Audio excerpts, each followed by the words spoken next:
Guys, Flappy Bird is back, but something isn't quite right. Yesterday, it was announced that Flappy Bird is coming back to the App Store and Google Play Store over 10 years after it was originally removed. Now, at first, this news excited me because it's great that we can get a part of gaming history back, but the more I looked into the situation, the more I realized how odd and frankly immoral this situation really is. For those who don't know, Flappy Bird was a mobile game that came out mid-2013, and it was immediately one of the most popular games on the App Store. The goal was very simple: you gotta make it through as many pipes as you can.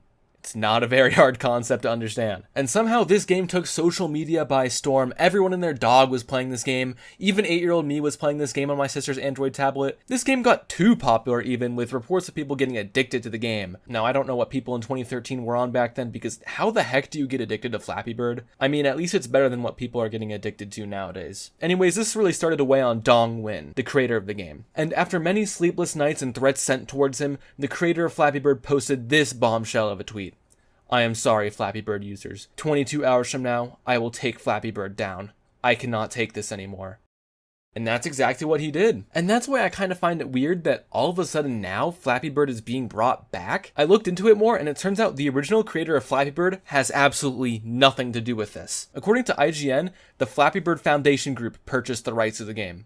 Wait, excuse me? The Flappy Bird Foundation Group? They're not a foundation group! According to Google, a foundation group is a non-profit corporation that makes grants to organizations, institutions, or individuals for charitable purposes, such as science, education, culture, and religion. How the fuck is purchasing the rights for Flappy Bird fall into any of these categories? I mean, I guess you could argue that Flappy Bird falls into the culture category, but even then, there's no way that the Flappy Bird Foundation Group is a non-profit, considering the microtransactions they are shoving into the game, which I'll touch on more later. Calling themselves a foundation group is really weird, considering they just aren't a foundation group. In fact, I'd argue what they're doing is actually the opposite of charitable purposes, as apparently they were able to steal the Flappy Bird trademark legally because the courts considered the trademark abandoned. Shoutouts to @SamandChat on Twitter for finding that one out. Now, the game isn't out yet. Apparently it's going to be released in 2025, which, side note, why is it taking them so long to code Flappy Bird? People have literally speed ran coding this game in less than a minute before. Anyway, their Twitter account has previews on what their game is going to look like, so let's just check it out. And oh my god, look what they did to my boy! Why does he look like that? I was once the king of casual gaming,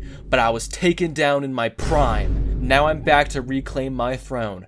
I'm back. Why does this read like a Donald Trump tweet, bro? How am I supposed to take this seriously? Now, looking at the few screenshots of the game available, we can see that there are 3 different in-game currencies. This pretty much confirms that there are going to be microtransactions in the game. It was also discovered that the owner of the new Flappy Bird game apparently follows a bunch of crypto and NFT accounts on Twitter, which just solidifies the fact that they're only in this for the money and not to make a faithful sequel to Flappy Bird like they said they were going to do. Wow, guys. How charitable of you to use legal loopholes to get the rights to a game that the original creator took down because of its addictive tendencies, and then make it 10 times worse by adding microtransactions. I mean, it does look like they're adding more to the game than just classic Flappy Bird, which is cool, but it kind of just makes it like every other mobile game now. But honestly, I don't care about the game too much. I just feel really bad for the original developer. Dong Nguyen, the creator of Flappy Bird, had the guts to take down a game that was making over $50,000 per day because of the negative impact it had on the world. If I was in his position, I don't know if I could do the same. But now this group calling themselves the freaking Flappy Bird Foundation Group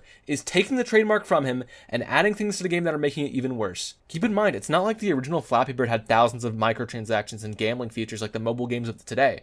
All of its money came from harmless ads that were at the bottom of the screen. And now all morals are being thrown out the window with this new Flappy Bird game. I'm not saying it's immoral to make money from mobile games. I mean, they gotta make money somehow. I just think it's disrespectful as hell that they go and profit off a game that the creator never wanted to see the light of day again. So, to summarize the whole situation, Flappy Bird was taken down by its original owner 10 years ago because he thought the game was immoral. Then the Flappy Bird Foundation Group, which isn't even a real foundation group, were able to obtain the trademark for the game because the courts decided that the trademark had been abandoned. Then, they shoved microtransactions through in-game currencies into the game, making it 10 times worse than the original Flappy Bird ever was, and the original creator can't do anything about it. And they made Flappy Bird ugly. Anyways, that's all I have to say about this situation. If you enjoyed this rant, you should subscribe and check out my other videos where I yap about other stuff. You gotta click fast, you only get like 5 seconds.